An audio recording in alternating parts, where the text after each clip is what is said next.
afternoon. And it's kind of crazy because I enjoy this truck more than any vehicle I've ever owned.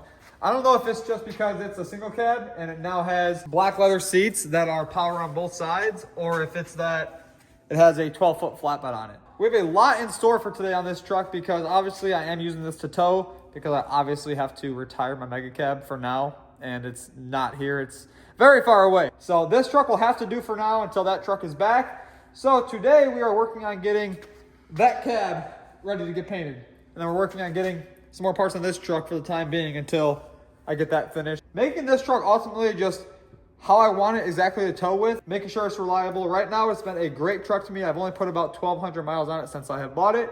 What we did this morning was we got practically like a very nice, brand new to me, black leather seat. They are power on both sides. Everything works on them.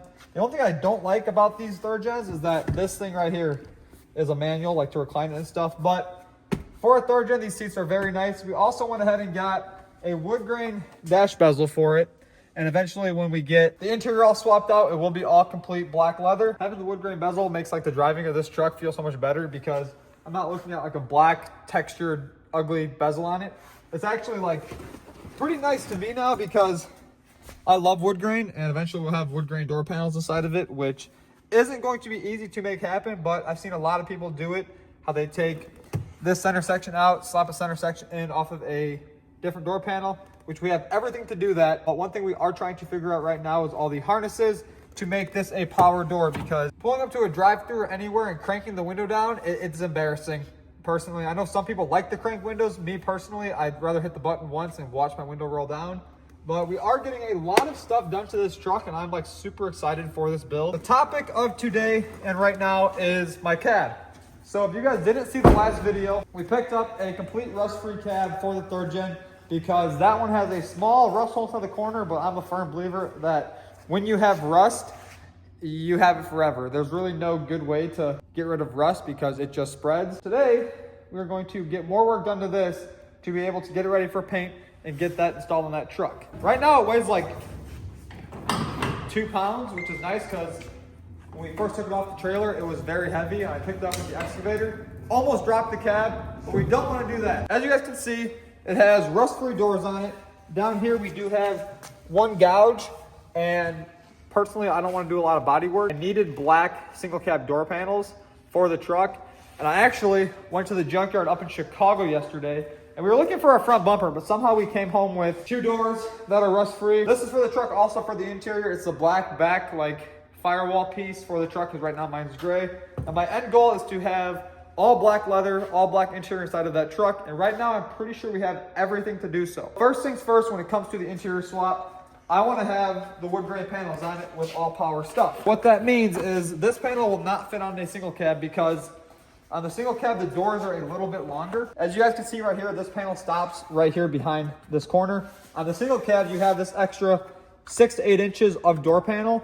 But what you can do on these trucks, is if you look right here, it has all these like little welded in plastic rivets, and this whole panel comes out, which would allow me to take this piece and this piece all off as one. And I come inside this door that has the crank on it and no wood grain, take that piece out of here, and that piece will go right into that door.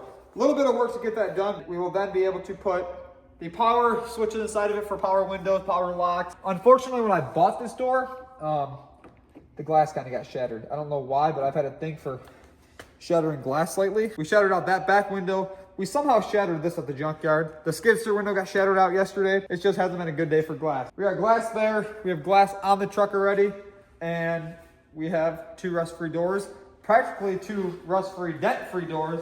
Obviously, we will need some body work to get done to these. Take the Ram 1500 logo off of it because it's definitely a Ram 3500, not a Ram 1500. What I'm going to do right now, though, is take these doors off the truck. The door's already gutted. Unfortunately, we didn't have to gut these doors because I have new doors, but I was going to fix the dents, and I don't want to fix dents. It's easier just to throw a door on it, and ultimately, I bought those things so they already had the black panels. I already had black wood grain panels for it, but what I'm going to do right now is unbolt this door, that door, and slap these 2 on. One more bolt, and 1 door is off. The urge I have right now to throw this door is real, but I know somebody will need this here around town. And finding single cab doors for myself wasn't the easiest, but I'm sure this door will eventually go to a good home. Or we'll weld a seat to it when wintertime comes again and make this into a new sled. That'd be pretty cool, but first door's off. Now to get that door off.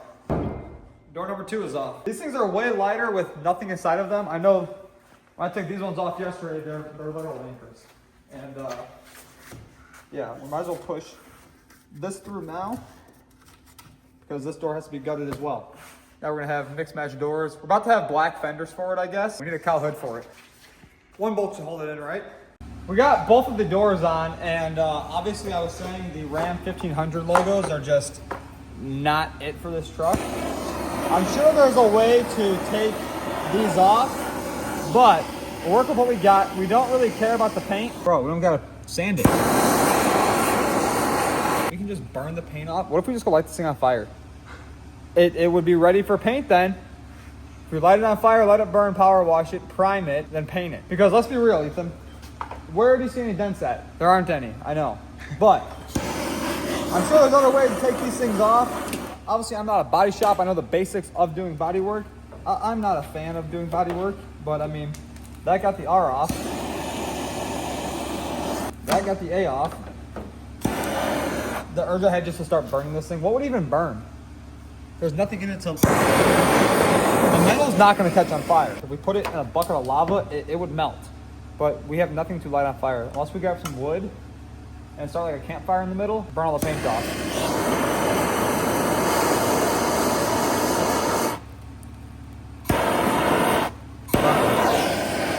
I have an eraser wheel to do this, but what's the fun inside of that? There's chrome handles. We obviously don't need these.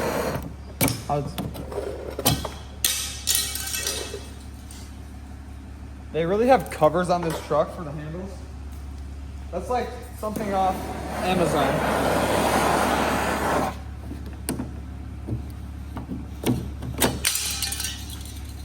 Scrap metal. Now I'll show you the tool that you actually need to take the emblems off. Take a little eraser wheel.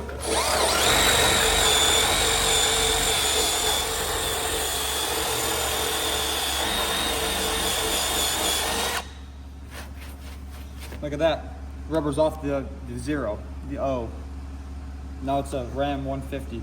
All we have to wait for now is obviously the stuff for the front end of this truck, and then we'll be ready to start sanding this thing and painting it. We push the cab out of the way because I have something else going on today that I honestly forgot about.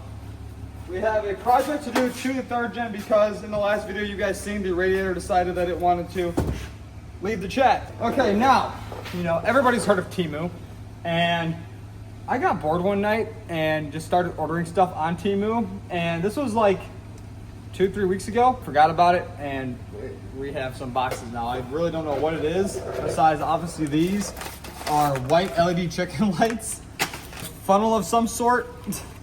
I bought the randomest stuff off Temu just so I can get it back here and review it. You know, Temu pops up on my phone like every single day, and it was to the point where I was like, let's give it a shot.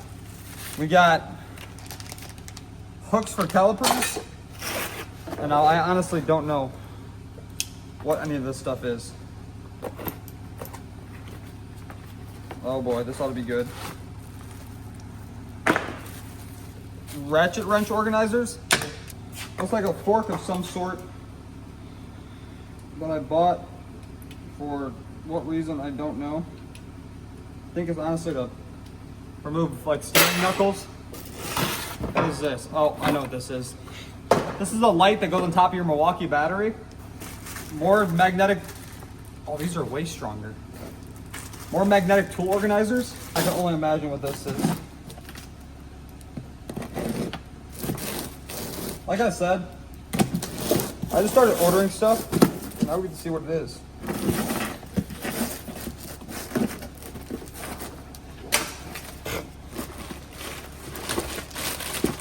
It is game over. I forgot about this thing. Let's try it out.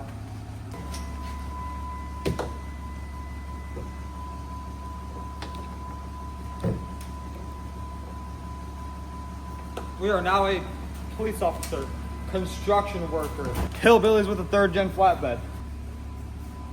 What? I thought it would flash. There you go. Now it's flashing? Yeah. Now it's a work rig. That one's cool. Leave it on that one. We have one thing going on with the 3rd gen, because in the last video we went to the house to talk about his truck, and this thing just decided that it wanted to lay coolant all over the floor. Today, we will be installing a bigger radiator from SPE Lab, and personally, I love their products when it comes to all the engine-based stuff and everything for a Cummins, so I chose to go with this radiator, and obviously my stock one is leaking all over the place, and the last thing I need is to have coolant all over the floor. So let's see what we have to do to get this thing off. Looks like just unhook these couple of wires, unhook these hoses, the washer fluid hose, get all that out of the way. Coolant hoses, those gotta go out of there for a minute.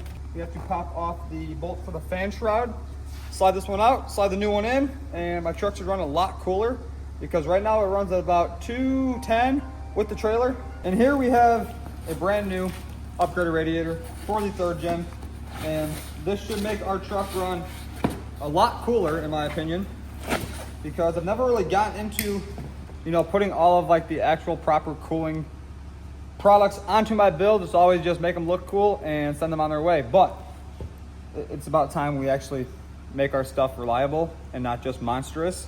That's exactly what I'm doing with this truck. We have a brand spanking new radiator. Just to make sure we take all of these plugs out of this one, because once before I did have black plugs on a radiator that I bought, and I slid the hoses over them, and I could not figure out for the longest time why my truck would not cool. It was always like overheating every time you drove it. And the last thing I want to do today is leave these on, have this truck overheat. Okay, now we play the game of fire. And the game of fire is having a hot engine and trying to drain the coolant at the same time. Oh, maybe it's not hot. Smells like coolant. This is the radiator cap, right? Uh-huh. Okay, that's not power steering? No. Radiator? All right. Yeah.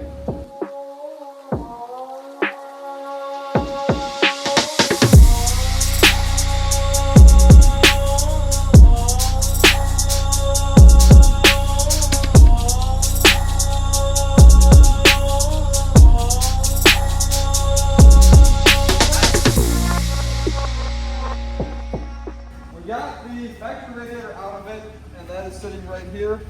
And yeah, that looks like it's 5 years old. It's probably the factory radiator, honestly. So it's probably, you know, 20 years old, because that truck is a 2007 or 2008. Should have a lot better engine cooling with this new radiator on it, because you can't beat brand new parts on a 20-year-old truck.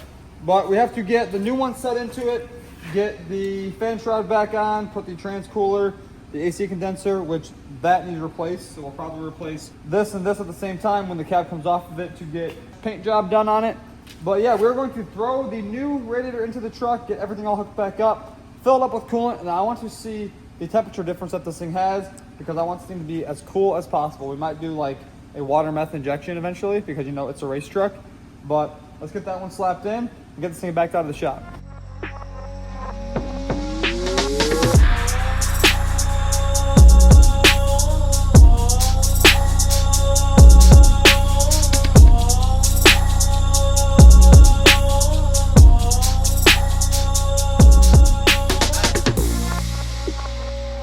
You're like a wizard. You got that put back together in like 10 minutes. Yep. Got the SPE radiator all hooked up, along with the SPE intercooler that we put inside the previous video. I'm super hyped to now have new cooling components on this truck. Once we do the body swap to get the fresh rust-free body onto the truck, I am going to do all new water pump, power steering pump, all of the stuff on the front of the motor, belt, tensioner, all of that stuff, so I know it is brand new. It already has a new alternator on it. We had to put one of those on it when we bought the truck, because it was a little low on voltage, and you know, if your alternator dies out, then your batteries die, then you're on the side of the road broken. And that means you'd have to come and save me. So we're about to fire this truck up, back it out of the shop. We're about to have like Florida hurricane weather up here, and it's going to rain for the next week, I guess. So we're going to take this truck out of the shop. We're going to take the mega cab, the silver truck, and my big gray dually. Put all of those inside, so then the parking lot of the shop is nice, fresh, and clean. So let's get this one backed out and start moving around the monster trucks for like the 10th time this week. I don't know why we still have a light on the top of this thing.